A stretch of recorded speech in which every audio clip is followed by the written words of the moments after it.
So in order to know how old your probe is and when it was manufactured, every probe will have a white label sticker on it, on the cord. Now, the first part of this probe is going to say PRO15.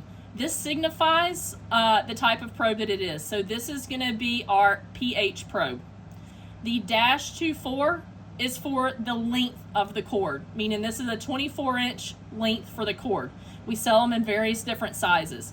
After that, you've got your slash here, and then you've got H2. H is the letter that will signify the month that it was manufactured. So H is going to be the 8th letter in the alphabet.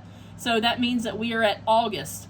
2 signifies the last part of the year. So this probe was manufactured in August of 2022. The same thing will be noted on the ORP probes as well, so you're able to look at both.